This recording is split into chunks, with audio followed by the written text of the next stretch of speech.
Hey guys, you can see I got here the XR18 all set up. I've got two line ins. One is an instrument line in. This is a bass that I've got hooked up, and this is a vocal mic that I've got connected to it. And as you can see, there aren't a lot of controls on that face.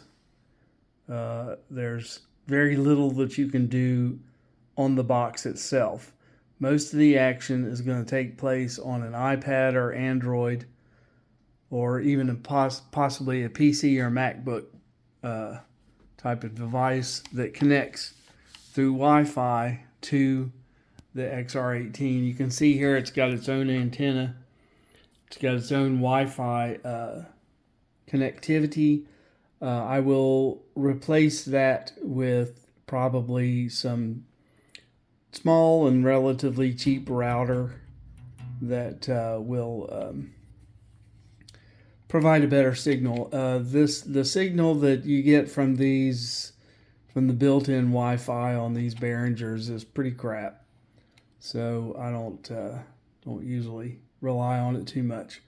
So on this side of things, you can see, the other thing I was going to point out is that I've got the main outs running down into that little Behringer audio interface so that I can hear stuff that I'm doing come out of those speakers. So check, 1, 2.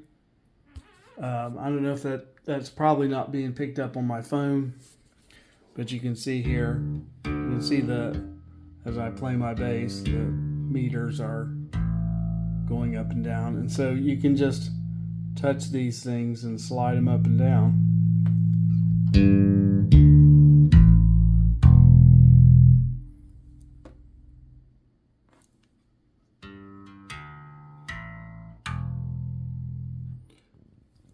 So some other things you can do to them would be to add some effects. See if I can figure out how to add some effects to my bass. So let's see. That's chorus and chamber, dual GEQ, graphic equalizer, delay and flanger, dimensional chorus. Okay, so let's try some dimensional chorus here. Hold on a second.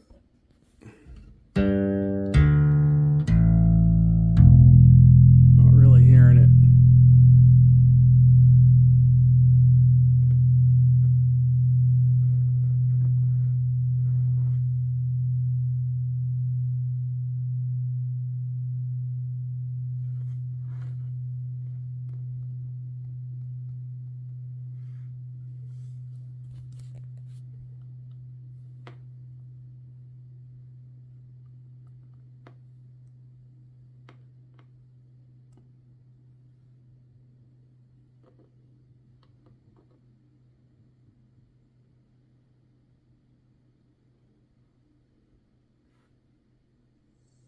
There we go. Not sure if you can hear the chorus in that, but I definitely can.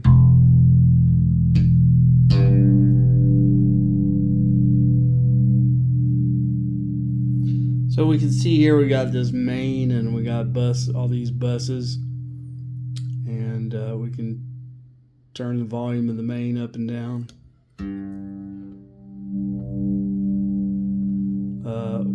Also with these buses, you can see I've named this one Ben Vokes. So these buses, bus 1 through 6, matches up to aux 1 through 6 along the bottom here. So these are our monitor sends, basically. Bus 1, 2, 3, 4, 5, 6 and aux 1, 2, 3, 4, 5, 6. Both are monitor mixes. So what we'll have set up is on the XR, I would select the monitor mix to which I am assigned, which could be bus 1, bus 2, whatever. Don't really care. You can so when you select a bus, you can change these faders just like with the main mix, except this doesn't affect the main mix. This is only affecting a mix that's coming out of this aux channel right here, aux 1. So when I change these sliders, it's changing what's coming into my in-ear monitors. So if you need more bass and less vocals, that would do it, because I've got a vocal mic running into channel 1 here and my bass running into channel 2. But you have to be real careful and be sure to select the bus that you're on, that to which you've been assigned, and you got to make sure to have your bus selected before you go messing around with these things. You can solo these instruments, you can mute them. Pretty easy to get around. Once you get comfortable with this interface, it's really not any different from what you'd see with a regular mixer. So that's the nice thing about this, is that there's really nothing in here that doesn't have a pretty much direct analog equivalent. So this is the graphic EQ here, and you can change a lot of that stuff about them. The Q value or whatever it is, I forget what that's called.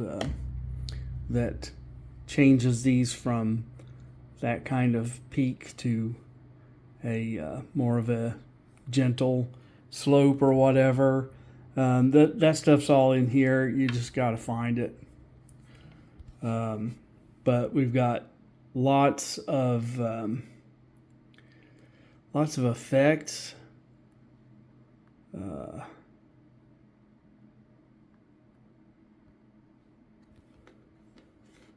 Let me go back to main. There's my effects.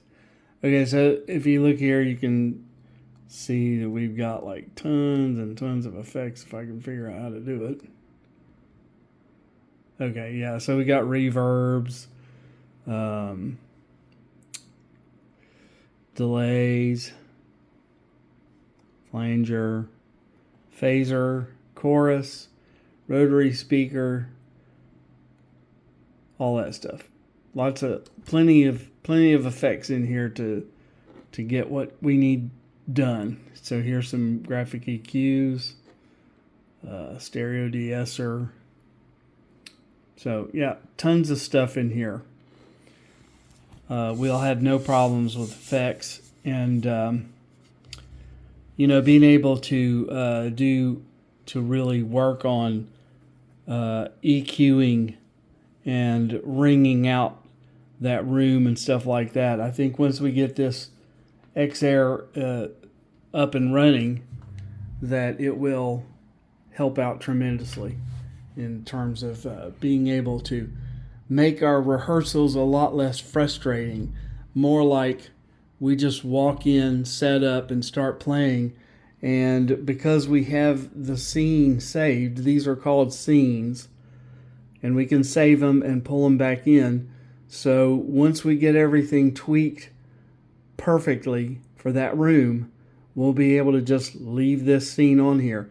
The way we've got it set up right now, we have to retweak everything every time we go into the room. And that is crap. We don't want to be doing that. We just want to be able to walk in and start playing. And this will get us there. This will take us to that point. It'll also be the number one most needed thing in order to do IEMs. If you're going to do in-ear monitors, you got to have something that has a lot of monitors on it, and you preferably want to have something that has the ability to customize each monitor channel, and that's what this has got. And so what I'm thinking we could do is just run these two main outs into the main board that we've got there, or we could potentially run some monitors out and into that board. It just depends on how we want to set it up, but the setup that we have in rehearsal should be very similar to what we have in our live show.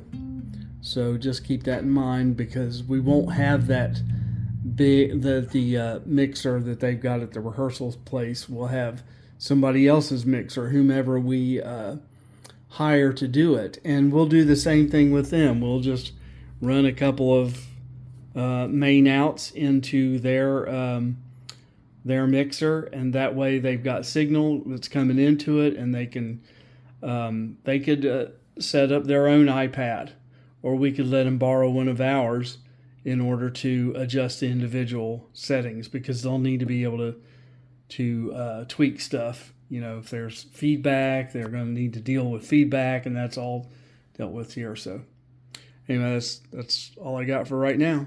Hopefully that is some pretty cool stuff. So talk to you later.